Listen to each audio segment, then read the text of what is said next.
नमस्कार दोस्तों। I hope आप सब अच्छे होंगे। ये सोशल वर्क का जो प्रीवियस ईयर पेपर है, ये तीसरा पार्ट होगा। पहले दो पार्ट में मैंने 25 क्वेश्चन डिस्क्राइब किया हुआ था। ये तीसरा पार्ट है जिसमें बाकी रेस्ट ऑफ क्वेश्चन मैं डिस्कस करूँगा। और इसमें मैं जो पैराग्राफ वाले क्वेश्चन हैं, पैसेज वाले, वो मैं स्किप करूँगा, बाकी डिस्क्राइब करूँगा। तो जितने लोग सोशल वर्क नेट के लिए तैयारी कर रहे हैं उनके लिए बहुत इंपॉर्टेंट है, प्लस जितने लोग DSSB वेलफेयर ऑफिसर के लिए या जो सोशल वर्क डोमेन का पेपर देना चाह रहे हैं हाल फिलहाल में, उनके लिए बहुत इंपॉर्टेंट है। तो आप लोग ज़रूर देखिएगा सोशल वर्क के जो तीनों पेपर्स हैं। और बाकी जो वेलफेयर ऑफिसर के लिए प्लेलिस्ट है उसमें जाके देख सकते हो, 21 वीडियोस अभी तक आ चुके हैं। बाकी मैं और कंटिन्यू करता रहूँगा अगर आप लोग चाहोगे तो। ठीक है, फिर स्टार्ट करते हैं। Which one of the following is not the basis of community. तो ये कॉमन पॉलिटिकल आइडियोलॉजी है ना, ये कम्युनिटी का बेसिस नहीं हो सकता। बाकी कॉमन लोकेलिटी होती है, कम्युनिटी सेंटिमेंट होते हैं, कॉमन वे ऑफ लाइफ होता है।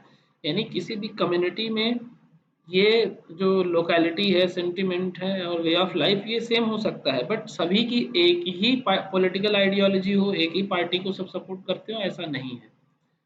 A man refused to marry within his own village. This reflects as, यानी यदि कोई व्यक्ति अपने गांव में ही शादी करने के लिए मना करता है तो उसको क्या कहते हैं? इट मीन्स कि वो एंडोगैमी नहीं करना चाहता, उसका मन है एक्सो। मन क्या मतलब, उसको विचार है उसका एक्सोगैमी, यानी अपने क्षेत्र से, अपनी टेरिटरी से बाहर शादी करने का।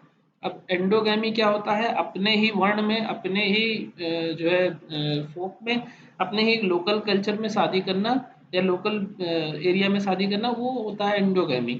एक्सोगैमी होता है बाहर। और वर्ण गोत्र के बारे में अगर हम जानना चाहते हैं तो वर्ण जो कि चार वर्ण व्यवस्था यानी चातुर्वर्णीय व्यवस्था जो डिस्क्राइब है ब्राह्मण, क्षत्रिय, वैश्य और शूद्र का, वो है गोत्र जो आपका ओरिजिन है, यानी आपके जो पहले ऐसे व्यक्ति रहे हैं जिनसे आपके पूरे पूर्वज निकले हैं, तो वो गोत्र होता है। ठीक है, तो एक्सोगैमी एंडोगैमी आपको समझ में आ ही गया होगा। Who is considered as a father of demography.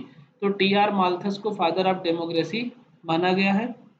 And median can be located by which of the following. तो ओजाइव कराइव, जो ओजाइव कर्व होता है उससे मीडियन लोकेट करते हैं।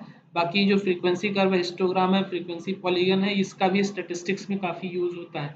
Standard deviation is always calculated from, तो हमेशा मीन से ही स्टैंडर्ड डेविएशन जो है निकालते हैं। और मीन क्या है? एक मैथमेटिकल एवरेज है। इसमें करेक्ट आंसर चूज करना है तो standard deviation always calculated from, ये फोर, इसका मतलब ए ओनली मीन हो गया, जो मैंने पहले बताया आपको। Avoiding anxiety is related to, तो ये आइसोलेशन नहीं होगा, इन्होंने आइसोलेशन इस पेपर में दिया है, बट इसका रिएक्शन फॉर्मेशन करेक्ट आंसर होगा। एज पर मल्टीपल रिसोर्सेज मैंने जो देखा है वो रिएक्शन फॉर्मेशन ही होगा, ये साइकोलॉजी का क्वेश्चन है। तो आप लोग इसको ध्यान से एक बार रीवैल्यूएट कर लेना। तो reaction formation, this is a defence mechanism. ये सारी चीजें जो है ना, डिफेंस मैकेनिज्म है। This is a defence mechanism where a person unconsciously replaces unacceptable impulses or feelings with their exact opposites. For example, someone feeling an unacceptable emotion like hate may exhibit overall मतलब reaction formation क्या ये है कि अगर आपने कोई जो है सिचुएशन देखा, वहां पे प्रॉब्लम हो रही है, तो उसको, उस सिचुएशन से बचने के लिए कोई आप जो है अलग रिएक्ट करते हो। ठीक है, जैसे overly loving behavior towards the object of their hate to hide or reverse the true feeling। जब आप अपने फादर से सपोज करो वो डांटते हैं और आप सोचते हो कि इसको कैसे डैमेज कंट्रोल किया जाए, तो फादर से एक लविंग बिहेवियर दिखाते हो, या मदर जब आपको पीटने लग जाती है तो उसको लविंग बिहेवियर दिखाते हो, तो वो रिएक्शन फॉर्मेशन है। कन्फेशन, तो in psychological terms confession refers to the act of disclosing one's faults और सिंस। अपनी गलती को छिपाना ही कन्फेशन है, जो है डिस्क्लोज करना ही कन्फेशन है, यानी माफी मांग लेना अपनी गलती को बता के। कंसल्टेशन, यानी this typically involve seeking advice, information और गाइडेंस फ्रॉम समवन। आप अपनी सारी जो एक प्रोफेशनल हेल्प के लिए आप कंसल्ट करते हो, तो उसी को कंसल्टेशन कहते हैं। Isolation as a defence mechanism, isolation involves detaching emotions from ideas and events. अपने आप को डिटैच कर लेना ऐसी आइडियाज से जिससे आपको एंजाइटी होती है या प्रॉब्लम होती है। तो ये जो पैसेज के क्वेश्चन है इसको हम मतलब स्किप करते हैं। और वैसे तो पढ़ सकते हो, हाउ इंटरपर्सनल स्किल्स है social skills are used for effective functioning of an organisation. तो इसका आंसर है it helps an organisation to effectively correspond and convey information through social communication and interaction. What are the benefits of good interpersonal skills? तो इसका it helps in reduction of stress, improving of social standing, augmenting intimacy, resolving arguments and increasing understanding in the organisation. यानी कि जो एक अच्छा interpersonal skilled person होता है वो अपनी स्ट्रेस को, अपनी सोशल स्टैंडिंग को, यानी अपनी सोशल स्किल को यूज करके अपनी पर्सनालिटी ग्रो करता है। How interpersonal skills are developed? तो इंटरपर्सनल स्किल कैसे डेवलप होते हैं? Developed with the interaction individual have with family members, attending school, socialising with a peer group. तो ओवरऑल आपकी सोशलाइजेशन में जो जो एंटिटी है वो हेल्प करती है आपकी इंटरपर्सनल स्किल को डेवलप करने में। How does listening skills help developing interpersonal skills? तो जो सुनने की जो एबिलिटी है आपकी, वो कैसे जो है इंटरपर्सनल स्किल को डेवलप करती है? One need to pay close attention and hear as to what other person is saying. He can then only process the information, decipher it and formulate to cognate response. मतलब आप अगर अच्छे श्रोता हो तो आप अच्छे वक्ता बन सकते हो, अच्छे जो है वक्ता की तरफ बढ़ सकते हो, बट अगर अच्छे श्रोता नहीं हो तो आप नहीं बन पाओगे। Are interpersonal skills tangible assets for leadership roles and position? तो बिल्कुल, they help people to build stronger relationship, rapport and credibility in any organisation which helps people to get recognition and responsibility and aspire for leadership positions and role. Assertion reason की question है, social work is often divided into three broad practice categories: macro, meso, micro, which address the issues of larger communities, neighborhoods and individuals respectively. अब यहाँ से आप समझ सकते हो macro, meso and micro. अगर ये डिसेंडिंग ऑर्डर में दिया हुआ है, अगर असेंडिंग ऑर्डर में रखोगे यानी माइक्रो सबसे छोटा, सबसे छोटी एंटिटी, यानी जो आप इंडिविजुअल टू इंडिविजुअल डील करते हो वो माइक्रो लेवल हो गया। मेसो जो थोड़ा सा उससे ज़्यादा यानी फैमिली लेवल पे, और मैक्रो हो गया आप कम्युनिटी लेवल पे। तो ये क्वेश्चन बहुत बार अलग अलग जगहों पे पूछा जा चुका है, अलग अलग लेवल पे पूछा जा चुका है, थोड़ा क्वेश्चन घुमा के। तो ए तो ट्रू है, these three levels of social work practice seem to be watertight compartments. तो ये आर फॉल्स है। अब माइक्रो मेसो तो आपको हमने समझा दिया, उसके अलावा अगर आप इसको डिटेल में पढ़ना चाहते हो तो यहाँ से आप स्क्रीनशॉट ले लो और इसको डिटेल में पढ़ लेना। माइक्रो क्या है, मेसो क्या है, मैक्रो क्या है। ऐसे फिर से बोल देता, micro individual to individual session लेना, किसी की प्रॉब्लम को सॉल्व करना, ठीक है, यानी पर्सन टू पर्सन। मेसो उसकी फैमिली, उसके नेबरहुड, उसकी स्कूल, उसके लोकल कम्युनिटी लेवल पे करना, वो मेसो हो जाता है। मैक्रो हो जाता है ब्रॉडर एस्पेक्ट में जो हम आप काम करते हैं। A social stratification means division of society into different strata which involves a hierarchy of social group. तो सोशल स्ट्रेटिफिकेशन ही सामाजिक स्त्रीकरण बोलते हैं, जो सोसाइटी को डिवाइड करता है किस किस में, हायरार्की में या सोशल ग्रुप में। All societies are stratified either based on caste और क्लास सिस्टम। तो यहाँ पे दोनों करेक्ट है, क्योंकि हमारा जो समाज बटा हुआ है वो जातीय और एक वर्ग के आधार पे। Social stratification is a key concept in sociology that involves the categorization of the people into rankings of socio-economic tiers based on factors like wealth, income, race, education and power. अगर ये चीज़ देखना है तो आप दिल्ली, मुंबई ऐसे ऐसे जगहों पे जाओ और सोसाइटीज़ में देखो। सोसाइटीज़ में अगर आपको घर भी लेना है एक बिल्डिंग में ना, तो वहाँ आपका पूरा सोशल डायग्नोसिस बनाया जाता है कि आपकी फाइनेंशियल इनकम कितनी है, आप कितने बच्चे हैं, आपके आपका बच्चा करता क्या है, किस जगह काम करता है। वो सारी चीज़ें देख के वहाँ पे सिर्फ मैटर नहीं करता पैसा, लेकिन वो चीज़ गलत है, नहीं होना चाहिए। कुछ एस्पेक्ट में उनका है पॉइंट ऑफ व्यू कि हम जिनको रख रहे हैं वो हमारे उसमें मैच करना चाहिए, बट यही तो हमारे यहाँ की विविधता में एकता की जो है खासियत है, लेकिन उसको तोड़ रहे हैं। तो वो एक सोशल एक्टिविस्ट और सोशल प्रोफेशनल सोशल वर्कर होने के नाते जब मैं इसको देखता हूँ तो मुझे ये चीज़ सही नहीं लगता है।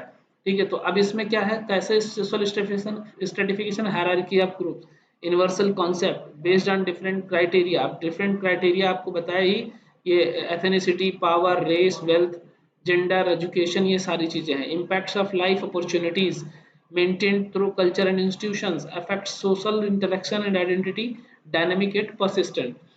नेक्स्ट क्वेश्चन है the department of empowerment of person with disabilities has the vision to build an inclusive society. बिल्कुल इंक्लूसिव बनाना चाहती है। इंक्लूसिव मतलब एक साथ लोगों को कदम से कदम मिला के एक दूसरे का सहारा बन के एक दूसरे का सहारा लेके आगे बढ़ने की बात करती है। The department acts as a nodal agency for matters pertaining to disability and person with disabilities. तो ये दोनों सही है और आर ए की व्याख्या भी करता है। To solve social problems, one must know the causes because the diagnostic process helps in organizing these causative factors into one whole thereby making it more meaningful। तो ये भी सही है, यानी जो सोशल प्रॉब्लम सॉल्व करने के लिए सबसे पहले उसकी जड़ क्या है, उसका कारण क्या है, वो जानना जरूरी है। तो ए सही हो जाता है। डायग्नोस्टिक प्रोसेस मतलब कि उसको जांचना ही वो डायग्नोस्टिक प्रोसेस में आता है। और organizing these positive factor into one whole there by making it more meaningful मतलब उसका जब आप कारण पता लगा लेते हैं तो उसका उपचार भी आसान हो जाता है।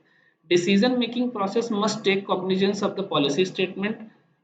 Policy is the framework for taking decision. तो यहाँ पे ए और आर दोनों करेक्ट है और आर ए का एक्सप्लेनेशन भी है। The third generation human rights are collective rights such as right to development and self determination because community development needs a human right based framework if it is to be successful. तो ये बिल्कुल जो third generation है human rights का वो बहुत ही ज़्यादा कलेक्टिव है और मतलब हाईली सेंसिटिव है। जेंडर बेस पे फिजिकल जो हम लोग इवन कह सकते हो कलर कॉम्प्लेक्स हर चीज पे सेंसिटिविटी है। ये ह्यूमन राइट्स के अगेंस्ट है। आप देखते होंगे अब नया नया जो है बात उठ के आई है जेंडर बिहाफ पे कि जो मेंस्ट्रुअल साइकिल होता है फीमेल का उसका उस दौरान उन्हें ऑफिस से पेड लीव मिलना चाहिए। तो यहाँ तक ह्यूमन राइट्स पहुंच चुका है। कम्युनिटी डेवलपमेंट नीड्स है human right based framework it is to be successful. तो बिल्कुल कम्युनिटी डेवलपमेंट की जरूरत है और ये दोनों सही है और एक्सप्लेनेशन भी सही है। Case worker must take all and every fact that taken together through logical and inferential reasoning because logical reasoning would reveal the client's personality and his her situation for appropriate action. तो इसमें भी दोनों सही है। बिना logical assessment के आप बिना तार्किक बात के आप पहुंच नहीं पाओगे रिजल्ट तक। Diagnosis may be viewed as a fluid, constantly changing assessment of the client, their problem, life situation, and important relationship. Because such diagnosis in social casework is not an ongoing process. नहीं, ongoing process होता है। तो social diagnosis बहुत ही important होता है किसी भी problem के cause को जानने के लिए। तो A सही है, R false है। 70 A psychosocial study is an ongoing process that involves exploration, observation, and documentation of both objective and subjective facts from a variety of sources. Because mutual engagement of the worker and the client in the process is essential। तो इसमें दोनों सही है और ये explain भी करता है। To be empathetic, social workers need not put aside their viewpoint to see things from the other person's point of view. Being sensitive to other person's perspective makes social workers more empathetic। तो ये are तो सही है but ए जो है ना वो false हो गया क्योंकि to be empathetic social worker जब आप मतलब अपने आप को उसकी सिचुएशन में रखोगे तभी तो एम्पैथेटिक हो गए आप। ऐसे कैसे एम्पैथेटिक हो जाओगे। इन्होंने कह दिया not put aside there view point of मतलब उसके पॉइंट ऑफ व्यू से अपने आप को सिचुएशन में बिना रखे आप एम्पैथी कैसे शो कर सकते हो। तो आर सही है ए गलत है। Social action leads to social legislation because existing systematic process and institutions are challenged through social action। तो both A are and are correct है। हमेशा सोशल लेजिस्लेशन को मेंटेन करते ही सोशल एक्शन लेना है। आप विदाउट रूल रेगुलेशन के या जो सोशल नॉर्म्स है उसके अगेंस्ट जाओगे तो आपके ऊपर एक्शन हो जाएगा और फिर आपका सोशल एक्शन खत्म हो जाएगा। Group interaction should be guided for accomplishment of goal group goal because there is a need for free interaction among group members without any guidance। तो A is correct but R is not correct। Guidance की जरूरत होती है group work में नहीं तो वो लोग अपने गोल से भटक जाते हैं। Identify the correct sequence of the stage of social movement. तो सोशल मूवमेंट क्या होता है इमर्ज होता है फिर कोलेस होता है फिर ब्यूरोक्रेटाइज होता है सक्सेस या फेल होता है एंड डिक्लाइन होता है। तो ये स्टेप्स है किसी भी प्रोग्राम का। Identify the correct sequence regarding stage of group formation given by Klein. एक तो टकमैन का है ठीक है ये क्लेन का है। ओरिएंटेशन होता है रेसिस्टेंस होता है यानी लोग आपस में पहले बातचीत करते हैं, फिर कोई उसमें अपना ओपिनियन देता है, उन तो किसी के ओपिनियन का कोई मेंबर विरोध करता है, फिर उसमें नेगोशिएशन होता है, यानी बार्गेनिंग होती है कि नहीं ऐसे नहीं ऐसे करेंगे, उसके बाद में फिर एक दूसरे से मिलते हैं उस प्रोग्राम के लिए और फिर लास्ट उसको टर्मिनेट करते हैं यानी खत्म करते हैं। Identify the correct sequence among the following steps given by कस्ट, एशमैन एंड हल regarding use of strength perspective in macro practice. तो आपको बता ही दिया था माइक्रो, फिर मेसो, फिर मैक्रो। तो idea muster support, identify assets, specify goals, implement the plan, neutralise opposition, evaluate progress. तो ये मास लेवल पे जब हम करते हैं तो मैक्रो लेवल पे इतनी चीजों की जरूरत होती है। Choose the correct sequence of the year of enactment of the following labour legislation in chronological order. तो इसका trade union act enacted in 1926, payment of wages act 1936, industrial disputes act 1947, minimum wages act 1948। बहुत ही important है, जो है आपको याद रखना इन सारी डेट्स को, इस ईयर ऑफ एस्टेब्लिशमेंट को, इनेक्टमेंट को, क्योंकि बहुत बार क्वेश्चन पूछा गया है। Arrange the following popular social movements in the sequence of their genesis. तो ये सारे मूवमेंट, जो चिपको आंदोलन 1973 में हुआ था, जो कि सुंदरलाल बहुगुणा और चंदी प्रसाद भट्ट एंड गौरा देवी इसमें मेन लीड में थे, और सबसे जो ज़्यादा जिनका नाम हुआ वो सुंदर बहुगुणा का। अभी हाल फिलहाल में इनकी डेथ भी हो गई है, तो ये बहुत बड़े एनवायरमेंटलिस्ट थे। नर्मदा बचाओ आंदोलन 1985 में हुआ, ये इसमें मेधा पाटेकर का बहुत बड़ा रोल रहा है। बाबा आमटे और मेधा पाटेकर दोनों ने बहुत ही मास लेवल पे इसके लिए विरोध किया था। जन लोकपाल मूवमेंट जो कि 2011 में हुआ, इसके लिए सब जानते हैं, अन्ना हजारे, और अन्ना हजारे के साथ अरविंद केजरीवाल, कुमार विश्वास और उनके साथ योगेंद्र यादव और बहुत बड़े बड़े नाम जुड़े थे, जो जन लोकपाल मूवमेंट 2011 में हुआ था। निर्भया मूवमेंट 2012 में जस्ट इसके बाद हुआ, और निर्भया मूवमेंट एक निर्भया मतलब एक जिसके साथ सेक्सुअल वायलेंस हुआ था लड़की के साथ, उसका एक ये जो है सिंबॉलिक नेम है, रियल नेम नहीं है। और उस निर्भया मूवमेंट में होने के बाद बहुत सारे जो जे एक्ट के जो मेल चाइल्ड के एज है हीनियस क्राइम के बाद, उनको 16 साल पे एडेड मानने लग जाएगा, तो वो चीज अमेंडमेंट हुआ, मल्टीपल अमेंडमेंट हुए। तो ये बहुत ही इंपॉर्टेंट हो जाता है, आपको याद होना sequence. The following steps of community organisation process. तो कम्युनिटी ऑर्गेनाइजेशन प्रोसेस का स्टेप जो आप देख रहे हैं ACBD, यानी सबसे पहले आइडेंटिफाई नीड्स, पहले जरूरतों को समझोगे उनकी क्या है, प्रायोरिटाइज द नीड्स, उन जरूरतों में सबसे ज़्यादा जो ज़रूरत क्या है, और उसके बाद में एक्सप्लोर करोगे कि रिसोर्स क्या है, उसके बाद में डेवलप करोगे प्रोग्राम को। फिर है आइडेंटिफाई करेक्ट सीक्वेंस। तो करेक्ट सीक्वेंस क्या है, डिजीज है, डिजीज होता है यानी रोग होता है, फिर इम्पेयरमेंट होता है यानी आपकी उसमें पार्सली बाधा आती है, फिर डिसेबिलिटी होता है, फिर हैंडीकैप होता है। अब हैंडीकैप को इरेज कर दिया गया है, तो पर्सन भी डिसेबिलिटी रखा जाने लग गया है, तो हैंडीकैप धीरे धीरे अब यूज से बाहर हो रहा है, तो इस पर बहुत ज़्यादा हम डेरोगेटरी वर्ड्स में आता है ना, तो इसीलिए फिलहाल अभी आपको ये समझने के लिए पढ़ना ज़रूरी है। अब इसमें डेफिनेशन देख सकते हो, disease means a medical condition with specific symptoms and possible treatments often diagnosed by health care professional. Impairment, a loss or abnormality in body structure or function, whether physiological or psychological. Disability means the restriction in performing activities caused by an impairment affecting daily life and interaction with the environment. And handicap, an outdated term, ये देखो अभी बता भी दिया, outdated term previously used to describe the social and environmental challenges resulting from disabilities। तो अब handicap को derogatory word में रखा गया। Arrange the following important days observed in a chronological order in a calendar year। तो world cancer day, world kidney day, world tuberculosis day, world disability. तो इसका date देख लेते हैं। वर्ल्ड कैंसर डे 4 फरवरी को मनाया जाता है, किडनी का 2nd Thursday of March. The date varies each year, क्योंकि 2nd थर्सडे मार्च को मनाया जाता है, तो कभी कोई डेट कभी कोई डेट पड़ता है। ट्यूबरकुलोसिस डे 24 मार्च को, और डिसेबल्ड डे जिसको international day of person with disability भी माना जाता है, वो 3 दिसंबर को माना जाता है।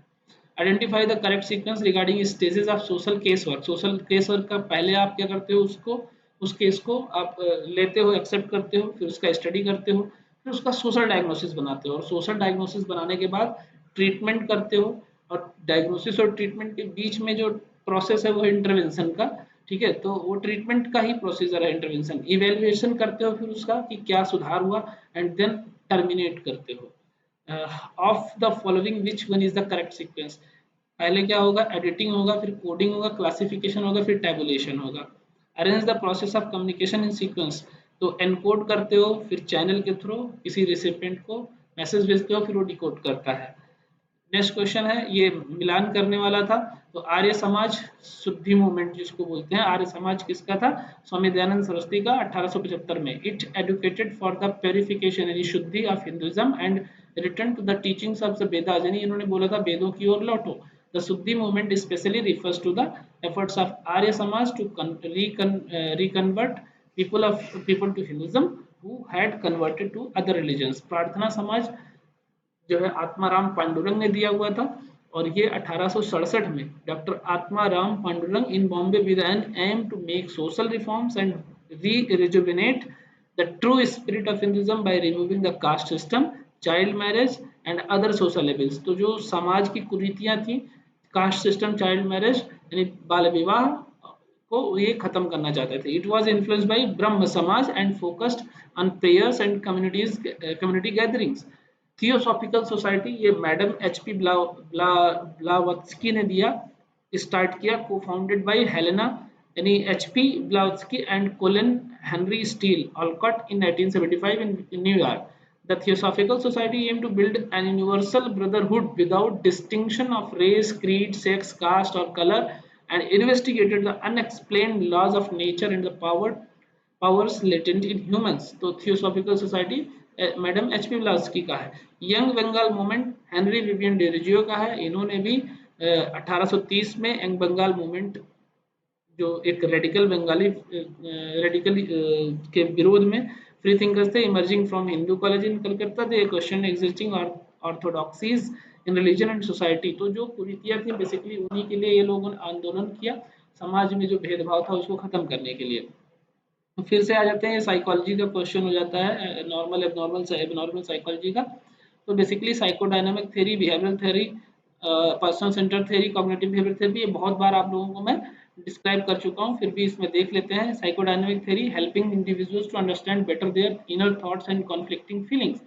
तो इसको जो दिया है वो सिगमंड फ्रायड ने दिया है, और ये अनकॉन्शियस जो अनकॉन्शियस माइंड में आपकी बातें चलती रहती हैं उसको रिजॉल्व करने के लिए, उसको कॉन्शियस माइंड में लाने के लिए जो थ्योरी है, थेरेपी है, उस पर हम फोकस करते हैं। ये theory it emphasise the importance of childhood experience and साइकीज complex interplay of elements, understand and resolve internal psychological conflicts. जो आपके इंटरनल साइकोलॉजिकल कॉन्फ्लिक्ट्स होते हैं उसको रिजॉल्व करने का कोशिश किया जाता है इस थेरेपी में, और ये बहुत ही इंपॉर्टेंट थेरेपी है। और इसमें ये कहा गया है कि जो चाइल्डहुड के एक्सपीरियंस है, जो बचपन में आपके ट्रॉमा है, वो लेटर ऑन आपके पर्सनालिटी में रिफ्लेक्ट करते हैं।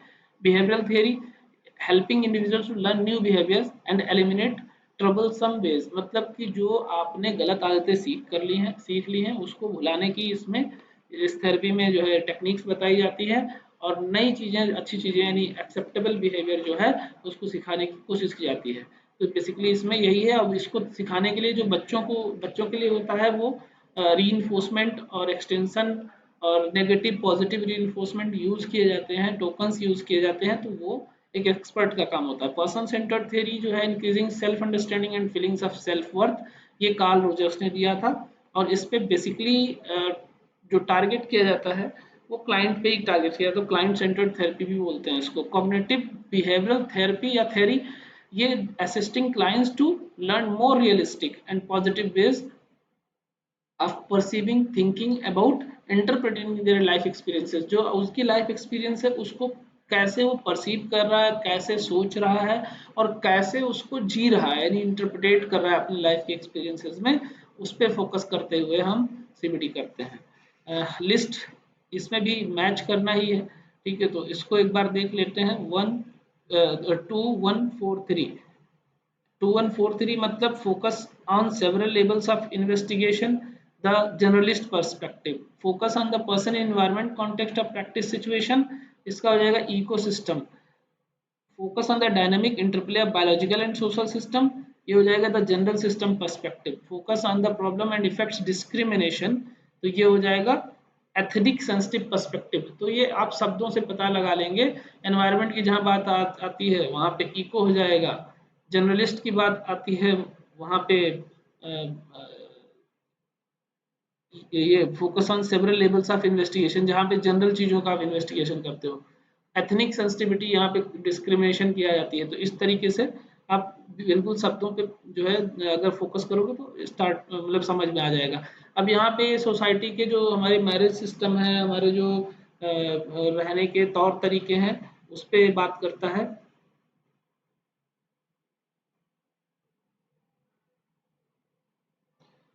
तो इस तरीके से जो मैट्री लोकल फैमिली है, यानी जब जैसे स्त्री जो है शादी करके पति के साथ उसके घर जाती है तो वो पैट्री लोकल फैमिली हो जाती है। मैट्री लोकल जब वो अपने माँ के साथ ही रह जाती है, यानी पति जो है अपने ससुराल जाकर रहे। ये रेफ्यूजी जो कहीं से आए हुए हों और सन्स ऑफ सॉइल जो मतलब लोकल फैमिली में रहता है। तो बेसिकली ये मैच कराना था। और उसके बाद में सोशल डिस्टेंस स्केल, जो कि सभी को पता ही है, बहुत ज़्यादा यूज़ होता है कि यूएस बोगार्ट ने दिया था कि आपका जो सोसाइटी में रोल है, आपकी सोसाइटी में कनेक्टिविटी और नेटवर्क कैसा है। वाइट कलर क्राइम किसका है? सदरलैंड का है। डोमिनेंट कास्ट ये एमएन श्रीनिवास ने दिया था। एंड लिटिल कम्युनिटी जो दिया था वो रॉबर्ट रेडफील्ड ने दिया था। अब इसमें ईएस बोगार्ट सोशल डिस्टेंस स्केल दिए थे, एडविन सदरलैंड वाइट कलर। तो ये आप बेसिकली यहाँ पढ़ सकते हो, develop the social distance scale to measure individuals readiness to accept social interaction with members of diverse social groups. This tool helped quantify levels of prejudice and social acceptance. और Sutherland का white colour crime, यानी जो एक अधिकारी के पद पे हैं, जो आपको लगेगा नहीं वहाँ विक्टिम लेस क्राइम करते हैं। जैसे आप देखते हो कि आप किसी ऑफिस में काम कराने जाते हो, बिलो द टेबल आपसे 1000 2000 5000 ले लिया जाता है और आप खुशी खुशी दे देते हो जल्दी काम कराने की, तो वो वाइट कलर क्राइम में आता है। एम एन श्रीना इसने कहा dominant caste. Dominant caste means कि ऐसा कास्ट जो एक पावर प्रेस्टीज और इकोनॉमिकल और पॉलिटिकल पावर रख के किसी पे डोमिनेंसी करता है, और वो चाहे जिस भी कास्ट का हो तो वो डोमिनेंट कास्ट में आता है। रॉबर्ट रेडफील्ड यानी little community examined small traditional societies termed as little communities. जो एक ट्रेडिशनल सोसाइटी है, ऑर्थोडॉक्स सोसाइटी है, उसको लिटिल कम्युनिटी इन्होंने बोला है। और वो बोलते हैं कि focusing on their social structure and how they adapt to large societal changes is work highlighted to the dynamics of culture and social continuity. तो ये बेसिकली आपको याद करने की ज़रूरत है, पढ़ने की ज़रूरत है डिटेल में। अब यहाँ पे मोबिलाइजिंग ग्रास रूट्स ऑर्गेनाइजेशन ये दिया था, इसको सोशल एडवोकेसी बोलते हैं। Changing basic values in society, इसको सोशल रिफॉर्म बोलते हैं। मास सोल्यूशन टू मास प्रॉब्लम, तो ये सोशल एक्शन है। और डेवलपमेंट ऑफ होल सोसाइटी, जिसको सर्वोदय बोला, ये किसका कॉन्सेप्ट था? गांधी जी का। Primary socialisation occurs when one learns the attitudes, values, and actions appropriate individuals as member of particular culture. Secondary socialization किसको बोलते हैं? Refers to process of learning what is the appropriate behavior as a member of a smaller group within the larger society.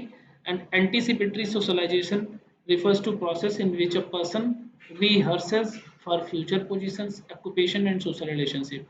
Resocialization means refers to process of discarding former behavior patterns and reflexes, accepting new ones as part of transition in one's life. तो ये रीसोशलाइजेशन, ये जो jail में रहते हैं लोग, फिर निकल के आते हैं, उनको वापस चीज़ों को एक्सेप्ट करना या उनको उनके साथ जो वोकेशनल ट्रेनिंग दी जाती है वो इसी के लिए होता है। तो ये बेसिकली सामाजिकरण के अलग अलग स्टेप्स हैं, वो उसके बारे में बताया गया है। उसके बाद में ये भी स्कीम है और इस पे क्या किस पे फोकस किया गया है? एनएसएफडीसी, पीएमएमएस के सौभाग्य, पीएमएवाई। तो देख लेते हैं। NSFDC national schedule caste finance and development corporation, तो economic improvement of schedule caste. Pradhan Mantri Matru Vandana Yojana, empowerment of women, जिसको पीएमएमएस के बोला गया। सौभाग्य यानी प्रधानमंत्री सहज बिजली हर घर योजना, इलेक्ट्रिसिटी के उस पर फोकस किया गया, डिस्ट्रीब्यूशन पे। PMAY Pradhan Mantri Awas Yojana, so rural housing. Conflict theory, functional theory, unilinear theory, unilinear evolutionary theory, multi linear evolution theory. ये किसका है? ये इसमें मिलाना था, तो कॉन्फ्लिक्ट थ्योरी कार्ल मार्क्स का है। फंक्शनल थ्योरी टलकट पार्सन का है। Unilinear evolution theory Auguste Comte का है। और multi linear evolution theory Gerhard Lenski J R का है। तो यहाँ पे आप देखेंगे ये conflict theory emphasise the role of conflict power and economic interest in maintaining social order. इसका आइडिया क्या है, society is structured in ways that benefit a few at the expense of the majority. Marx ideas about class struggle and conflict between the बुर्जुआइज and the proletariat and centre. मतलब एक haves है, एक have nots है। इसके पास एक have है जिसके पास बहुत सारा धन है, संपत्ति है, और एक ऐसा है जिसके पास कुछ कुछ नहीं है। तो यही दोनों की स्ट्रगल की ही पूरी पूरी सोसाइटी है। इसी पे इन्होंने कॉन्फ्लिक्ट थ्योरी दी है, कार्ल मार्क्स का है। फंक्शनल थ्योरी जो टालकट पार्सन का, ये कहते हैं कि सोसाइटी एक बॉडी की तरह फंक्शन करती है जिसका एक दूसरे को ज़रूरत होती है, और उसी से ही एक social system, social order maintain होता है। यूनिलिनियर थ्योरी अगस्ट काम्टे का है, और पर्पस था इसका society develop through a series of predictable stages. Comte describe the law of three stages, theological, metaphysical and positive. कहते हैं कि इन तीनों चरण से गुजरता है society, which society is progress through sequentially. और ये सीक्वेंस से गुजरता है, और सीक्वेंस अगर जो है मिस होता है तो सोशल प्रॉब्लम जनरेट होते हैं। Influences is view points in single uniform path of social development for all societies. तो कहते हैं सभी की सोसाइटी का डेवलप करने का यही एक थियरी है। मल्टी लीनियर एवोल्यूशनरी थ्योरी जो दिया था वो गेरार्ड लेंस्की ने दिया था। ये सजेस्ट करते हैं कि societal development does not follow a single path. ये इनका विरोध करते हैं यूनिलीनियर का। ये कहते हैं कि मल्टीपल वे में जो है, मल्टीपल मेथड से डेवलप कर होती है सोसाइटी। एंड 94th है बाउले, पियाजे, एरिक्सन एंड बंडूरा की क्या थ्योरी है। तो बाउले की अटैचमेंट थ्योरी है, पियाजे की कॉग्निटिव डेवलपमेंट थ्योरी है, एरिक्सन की साइको सोशल डेवलपमेंट थ्योरी है, और बंडूरा की सोशल लर्निंग थ्योरी है। तो बेसिकली बंडूरा की जो सोशल लर्निंग थ्योरी है, इसमें हम बिहेवियर, जो एडाप्टिव बिहेवियर है उसको हम सिखाते हैं, और माल एडाप्टिव बिहेवियर को हम इरेज करते हैं। और वही फिर से कि जो आपने रॉन्ग बिहेवियर लर्न कर लिया है उसको हम अनलर्न कराते हैं थ्रू आउट मल्टीपल जो है जिसको बोलते हैं कि टोकन देके, इन्फोर्स करके। तो इन्फोर्समेंट में भी पॉजिटिव री, नेगेटिव री, पनिशमेंट, सारी चीज़ें हैं, उसको हम यूज़ करते हैं। एरिक्सन का जो साइको सोशल डेवलपमेंट थ्योरी है, ये कहते हैं कि जो साइको सोशल अलग अलग स्टेजेस हैं डेवलपमेंट के, वो अलग अलग एज में आते हैं, और उन एज के साथ अलग अलग इम्प्लीकेशंस होती हैं, और उन इम्प्लीकेशन से कुछ सीखते हैं बच्चे, और कुछ जो उस चीज़ को कोप नहीं कर पाते, नहीं सीखते हैं, या उनमें एक फिक्सेशन आ जाता है। फिक्सेशन वर्ड तो बाद में डिस्क्राइब करेंगे। पियाजे का कॉग्निटिव डेवलपमेंट थियरी है, और इन्होंने डेवलपमेंटल माइलस्टोन के हिसाब से अलग अलग जो उनके बच्चों में जो कॉग्निशन डेवलप होता है, थॉट, परसेप्शन और बाकी सोशल डेवलपमेंट, उसके बारे में बताया है। अटैचमेंट थ्योरी आपको बाउले का बताया, ये एक्सप्लोर करते हैं कि जो बॉन्ड्स हैं चिल्ड्रन के, वो उनका प्राइमरी केयर गिवर्स के साथ कैसे होता है, उसका क्या रोल होता है, उस पर फोकस किया है। Suggest the early relationship with care giver significantly influence an individual's emotional and social development. तो कहते हैं बच्चा जिसके साथ रहता है उसी के साथ इमोशनल और सोशल डेवलपमेंट होता है, उसके सराउंडिंग्स में होता है। 95 है, इसमें भी मैच करना है तो ये बहुत ही सिंपल है। आरसीआई यानी रिहेबिलिटेशन काउंसिल ऑफ इंडिया, ये 1992 में इस्टेब्लिश हुआ। Person with disabilities, equal opportunities, protection of rights and full participation act, ये 1995 में हुआ। लेकिन ये पर्सन विद डिसेबिलिटी है, जब आरपीडब्ल्यूडी लग जाएगा तो 2016 हो जाएगा, right to person with disability, इसको रिप्लेस किया था। National trust for the welfare of the person with autism, cerebral palsy, mental retardation and multiple disabilities act, तो इसका हो जाएगा 1999। And national policy for person with disability, ये हो जाएगा 2006। बाकी पैसेज है तो पैसेज को मैं स्किप करूंगा। और वैसे अगर आप इसका आंसर देखना चाहते हो तो देख लो। Globalisation is ongoing process associated with, तो किसके साथ एसोसिएटेड है, ए और बी, यानी production and distribution of goods and services beyond national boundaries, free trade principles. तो ग्लोबलाइजेशन में बाउंड्री का कोई मायने नहीं रहता। A social work based definition of globalisation encompasses, तो इसका आंसर है 1 A and B, integration of people and integration of economics. The ultimate goal of globalisation is, इसका आंसर है 4, यानी 4 में है D only, in developing shared awareness of the world. Primary responsibility of social work education in the context of globalisation, इसका answer है 4 E only, यानी aligning with international social work education and practice to benefit most from globalization by the developing countries. What needed is primarily is collaborative effort, transcending national boundaries. तो overall 100 question हमने इसमें जो है cover कर दिया। Overall मतलब 51 के बाद 50 क्वेश्चन कवर हुए हैं इस वीडियो में। तो आप लोगों को कैसा लगा ये वीडियो कमेंट बॉक्स में ज़रूर बताइए। इसको मैं कंटिन्यू रखूं या नहीं, आप इसमें सजेस्ट कीजिए और लोगों के साथ शेयर ज़रूर कीजिए जो इस डोमेन में प्रिपरेशन कर रहे हैं, पढ़ाई कर रहे हैं। मिलते हैं नेक्स्ट वीडियो में। Thank you.